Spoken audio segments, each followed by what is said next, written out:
C'est affreux, tout le monde chante Vanina dans les couloirs d'Europe 1 Ah bah oui, là maintenant. c'est pour la journée là. C'est pour la journée. Vous écoutez Europe 1, il est 9h30. Le journal des médias avec Thomas Joubert. Bonjour Thomas. C'est ça. Bonjour à tous. À la une ce matin, Rémi Fimelin s'exprime sur les changements à France 2. Morane tacle ses camarades de Nouvelle Star et un bug dans la version américaine de Danse avec les stars. Et on commence avec les premières déclarations de Rémi Fimelin sur la réorganisation de France 2. Hier après-midi, dans Le Monde, le président de France Télévisions reconnaissait ne pas avoir trouvé la bonne réponse à la question de l'Access Prime Time. Il laisse la décision d'arrêter ou non l'émission de Sophia Aram à son nouveau directeur des programmes, Thierry Tuillier, comme il l'a expliqué ce matin chez nos confrères de RTL. On a une difficulté d'après-midi qui est une difficulté qui existe depuis des années et qui s'est accentuée. Donc nous devons aujourd'hui avoir un autre regard et j'ai souhaité que ce regard soit celui de Thierry Tuillier, qui est un homme d'antenne, qui est un homme qui a mis à l'antenne des magazines d'information qui fonctionnent très bien, d'un œil sur la planète, des paroles et des actes, etc. Et qui est un homme qui connaît France 2, puisqu'il a grandi en quelque sorte dans France 2. Je lui ai laissé carte blanche. Est-ce que Sophia Aram, qui est une femme de grand talent, qui simplement n'a pas trouvé aujourd'hui l'émission qui fonctionne, est-ce que nous pouvons faire en sorte que cette émission se transforme, ou est-ce qu'il faut l'arrêter ? Je dirais qu'il faut aussi dans cet univers médiatique absolument affolé, reprendre ses marques.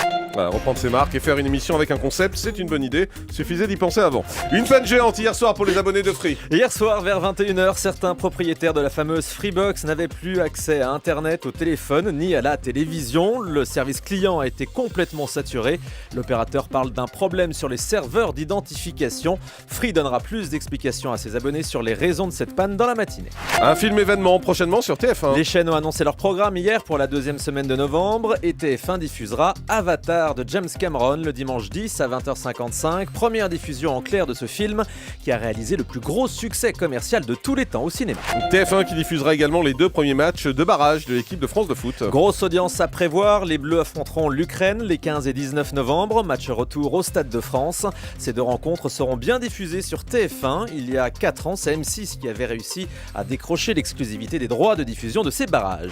J-8 avant le retour de la Nouvelle Star sur D8. Ce sera jeudi prochain à 20h50.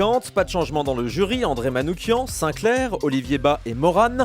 Tout se passe bien entre eux, mais la chanteuse déplore parfois l'attitude de ses collègues. Témoignage étonnant au micro d'Europe 1, écoutez bien. Oui, on se vanne pas mal, mais franchement, on s'entend bien. Moi, la seule chose que je regrette, c'est qu'une fois que c'est fini, c'est fini. Surtout Sinclair Manoukian, voilà, conférence de presse terminée, il se casse. Le théâtre est fini, il se casse. Il y a des fêtes, on les voit pas aux fêtes, il se casse. C'est fini. Puis on se dit, bon, on va peut-être les avoir au téléphone. Non. Avec Olivier, j'ai plus ou moins de contacts et tout. Bon, est-ce que c'est parce qu'ils ont déjà quelques années de Nouvelle Star ou ils sont comme ça ? Moi, c'est la seule chose que je regrette, c'est qu'on pourrait rester en contact. Mais moi, je suis une grande affective. Et non, c'est comme ça. Voilà, surprenant témoignage de Morane, en tout cas qui fait pas la langue de bois, et on l'aime pour ça. Après la France, un bug informatique touche la version américaine de Danse avec les stars. Lundi soir, aux États-Unis, l'émission s'est achevée sans élimination. Le présentateur a expliqué qu'il y avait eu un problème technique avec les numéros de vote qui ont été donc mal répartis. La production a décidé d'annuler tous les votes. Les 2 couples de candidats ont donc été sauvés tous les 2. C'est quand même assez étonnant, ce bug technique dans la même émission à quelques jours d'intervalle. Alors soit c'est la loi des séries, soit c'est un stratagème pour faire monter l'audience. Mais vous voyez que les Américains peuvent s'inspirer de la télé française aussi, quand ça bug. Fin de la grève chez la Garde active.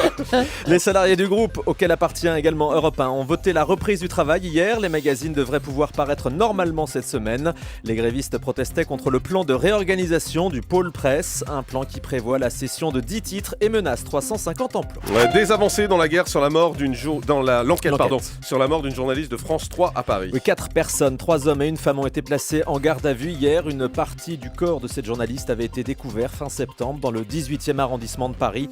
Les enquêteurs évoquent une mauvaise rencontre.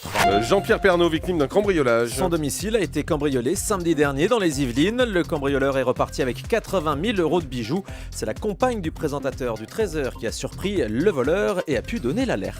Oui, elle a dû avoir très peur parce qu'elle s'est retrouvée nez à nez avec les cambrioleurs en plus. Samedi vers 19h30. Ouais. Il y aura des stars internationales au Energy Music Awards comme chaque année. Au moins une, en tout cas. TF1 a annoncé hier la présence de la chanteuse Katy Perry lors de la cérémonie. Le rappeur Maître Gims sera là également. Vous le connaissez bien d'ailleurs. Ça se voit dans la façon dont vous donnez son nom. On sent que vous êtes très habitué. C'est qui ce rappeur alors ? C'est Maître Gims. Maître Gims, vous ne savez pas On va vous trouver de la chanson encore. Ah non, mais remettez-moi Vanina. Non. En précision, Dave ne sera pas au Energy Music Award.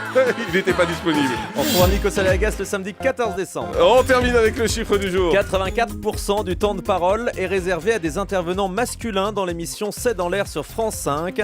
C'est le plus mauvais élève du PAF. Selon une étude du CSA, les femmes expertes sont largement sous-représentées dans les JT et les émissions de plateau. Mots croisés par exemple sur France 2 invite 81% d'hommes, le Grand Journal 71%. Enfin, dernier point, les femmes gardent moins longtemps la parole que les hommes. Merci beaucoup Thomas Schubert.